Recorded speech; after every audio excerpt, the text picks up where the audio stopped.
What exactly does it mean to be a millionaire?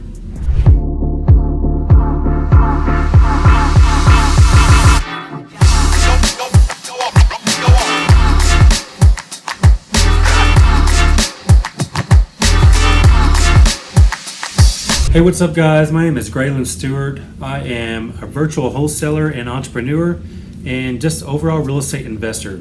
So I started my real estate journey about 3 years ago.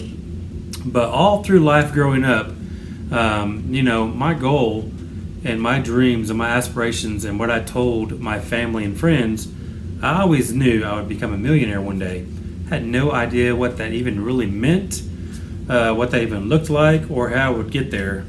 But that was always just kind of what I had out there in the universe and to all my friends and family, So, some people were naysayers and like, yeah, right, you'll never even come close to trying to do something like that. But, I had a few that were in my corner like, yeah, he absolutely will become anything that he wants, just because they believed in me. But, so anyways, at the same time, I never really even thought about necessarily what it meant to be a millionaire, because even probably 10 years ago, I had really no clue what a millionaire really was.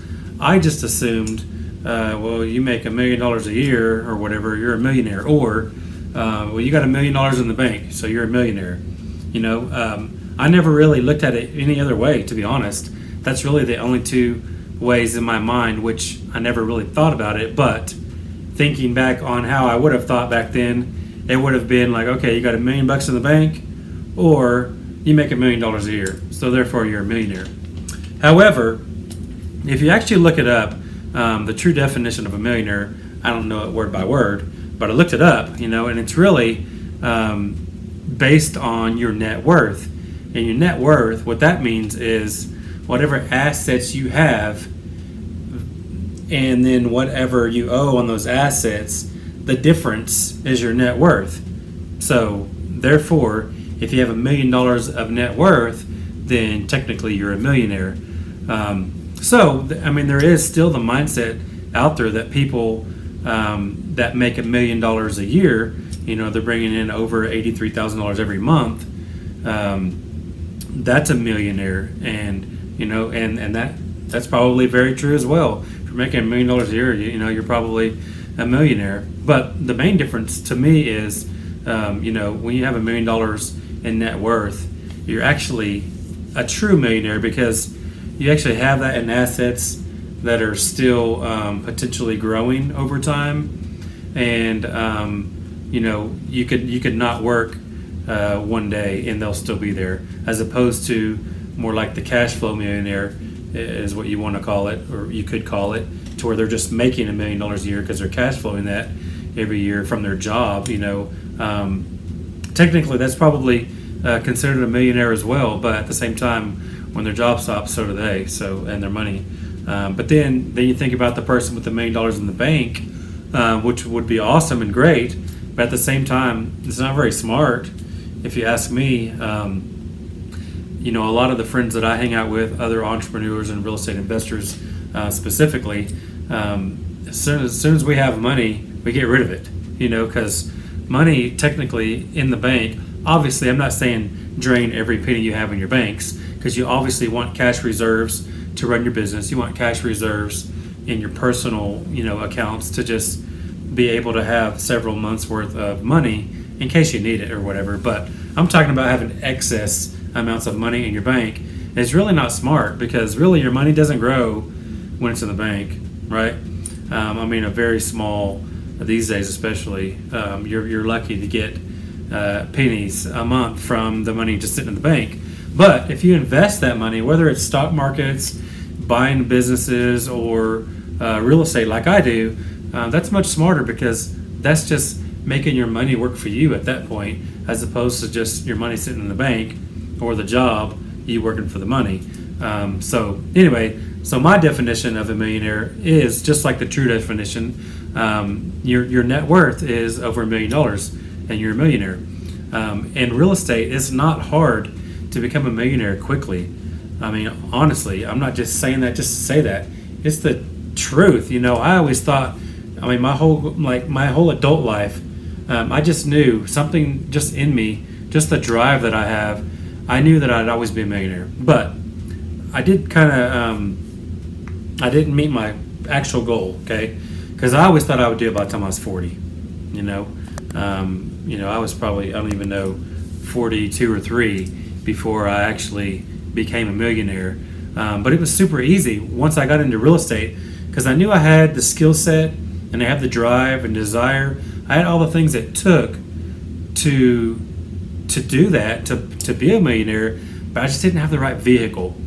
I was in marketing and I still own a marketing company today, but I thought that would be my vehicle to becoming a millionaire, because my very first year of owning my own business, we did over $500,000 in revenue, and that was 10 years ago now.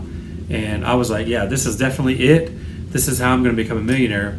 And what I didn't realize was all I did was have a higher paying job than my corporate job, right? And technically it was about the same kind of a job as my corporate, same amount. Because I did better my first year in business than my best year in the corporate world, if that makes sense. So I did do better owning my own business, but out of 500,000, you're only in that business. It was about 50% profit margin, so I brought home probably 250. But I definitely thought that was my vehicle. That was my millionaire idea, to get there, and it was just too hard. It was too hard to scale. But knowing what I know today, and I will say this, I've learned more in the last 3 years being in real estate than I did in the previous 7 owning my own business.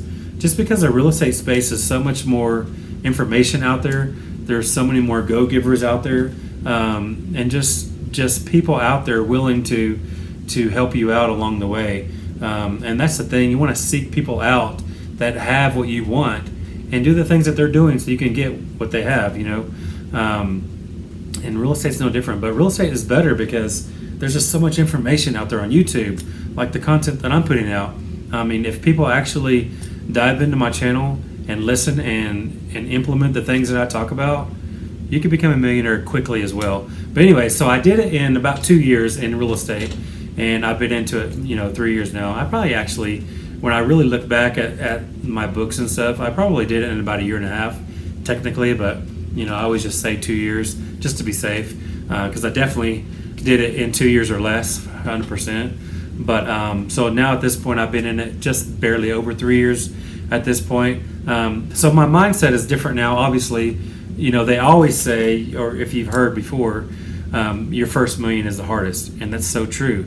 But then after you figure it out, you crack the code, and really it's just the vehicle that's going to get you there, in my opinion. But not only that, it's the systems and processes that I put in place that was really the difference maker for me, to be able to just kind of jumpstart that. That's why I said if I knew what I knew now, that I, in the previous 7 years, I could definitely build that marketing company up to multiple 6 figures now, because I know how important systems and processes are. I always knew people were important, because you can't run a business without having good people underneath you helping you out, all for the greater cause. But at the same time, I never realized until these last 3 years that systems and processes are probably more important than anything, because you can plug anybody into these systems and processes is the point.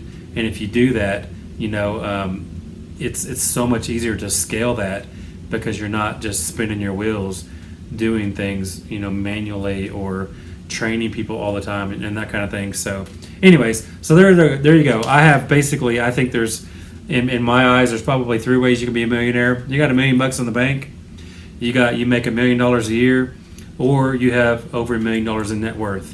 And I don't have the million in the bank, and I don't know that I ever would unless I just became uber rich. Then I probably would.